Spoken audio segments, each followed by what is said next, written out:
Hi everyone, and welcome to the Dice Hate Productions channel again. We are going to do a Star Wars Destiny video today. We've just had the announcement from FFG officially confirming the Spirit of Rebellion set, which is going to be the next set for Star Wars Destiny. And this is due second quarter 2017, so April, May, June time. Being FFG, they sometimes get delays, so we'll see. I'm hoping that it comes out around about April, May. I don't want it too quickly. I still want to enjoy playing with my current set, but I know a lot of people aren't quite as patient as myself. So before I move into the cards that they officially spoiled, I am just going to cover the spread you see in front of you now. So we'll not cover Jyn because she's the first card we see, but Death Troopers we're going to get a closer look at as well. The supply lines looks to be an interesting one for trying to ramp up your resources. It can really help.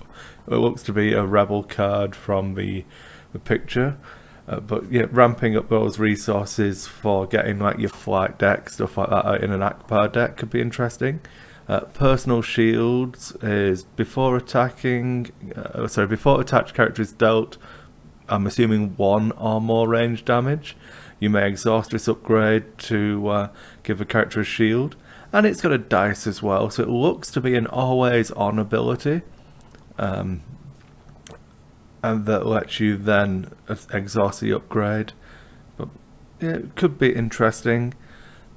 Definitely going to help keep some of those mill decks maybe going. It's good on a Padme potentially. We'll see what other cards come and exactly on the wording and what faces are on those dice, but looks to be a lot of shields, unsurprisingly.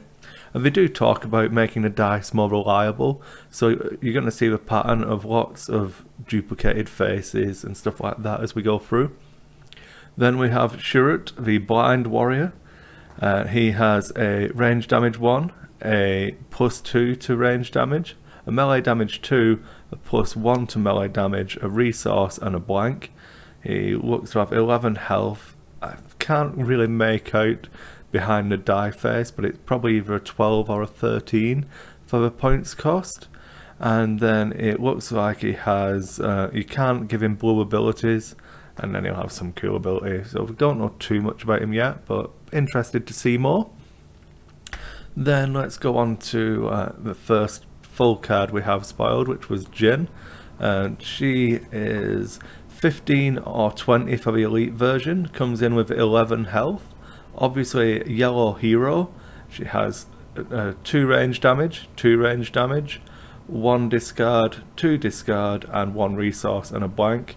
And she also has the ability of the cost of the first yellow event you play each round is decreased by 1. So good if you're going down like those Han Solo decks that we've seen, lots of different things to kind of come out. Can help with all the different events. There's some really nice yellow events actually, so she could be useful. And I think 15-20 is more than reasonable for that level of die as well, so definitely should see play. Then one of the cards you talk about with Jyn is the new Never Tell Me the Odds. Choose one of your yellow characters, turn any number of its character and upgrade dice to the side of your choice. So this is really good. I really want to see this on a fully tooled up Finn, something like that. When you've got him with all of the upgrades, you can really punch out some damage. So it could be good fun there. We have Director Krennic, cruel but brilliant. He is 15 on 19 points, comes with 12 health. He's got a 2 range, a 1 focus, a 2 disrupt, a 2 discard, and a 1 resource. So a pretty wide spread on that die, but his ability is after you activate this character, if you control a battlefield, roll a Death Trooper die into your pool, set aside that die after it is resolved or removed. So it's going to generate a Death Trooper die, which I'll jump over to a Death Trooper now, but I'm still going to carry on talking about Kenrick for a little while.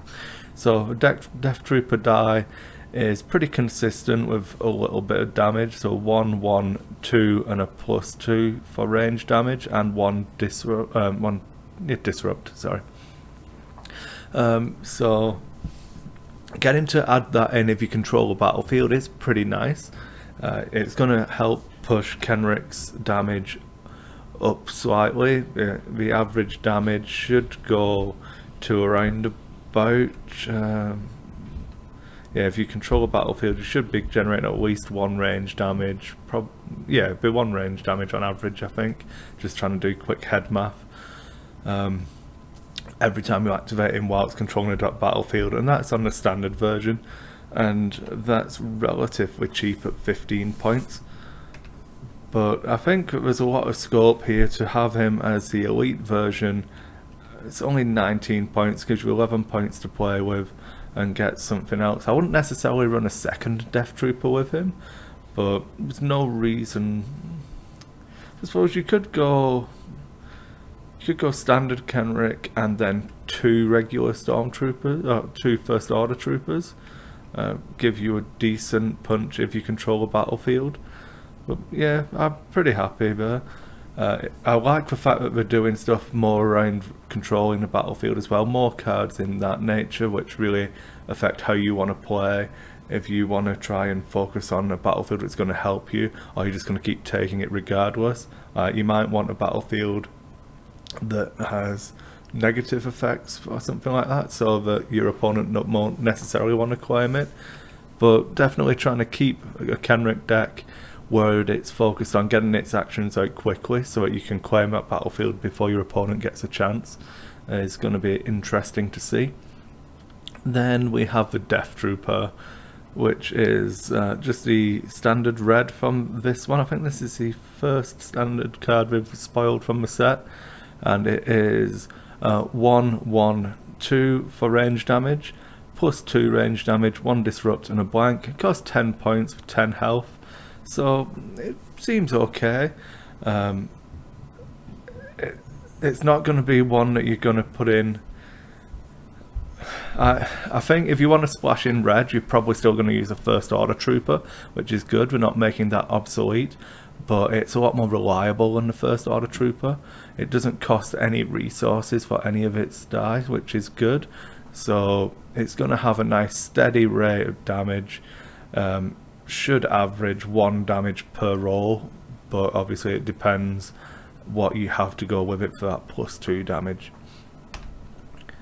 And then we have some just random cards that they threw in as well. So Rebel Assault is 0 cost, hero only, red event. Play only if you have 1 or more die showing range. Remove an opponent's die not showing damage.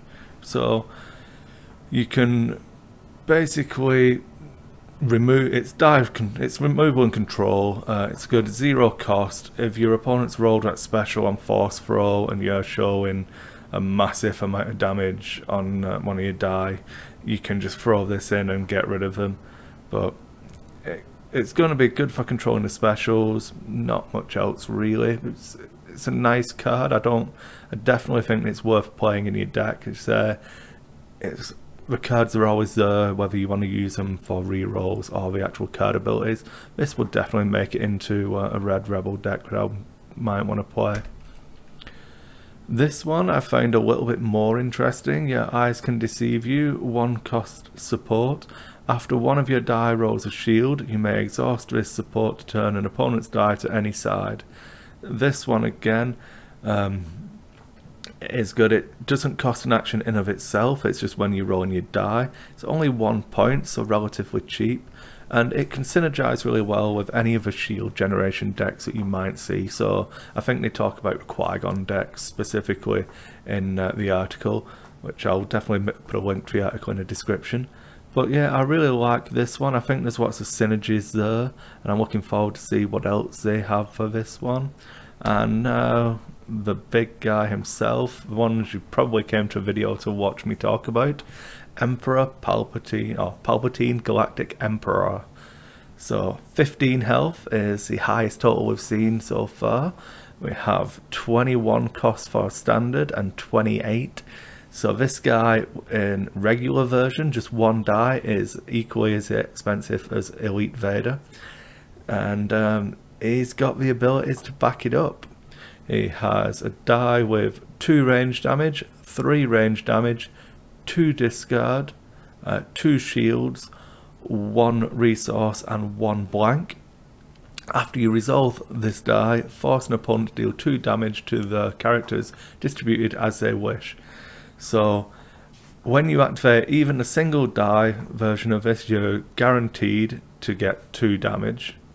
That's regardless of what the die face comes up as. So the average damage per roll on this guy is like 2.5 on a single die version.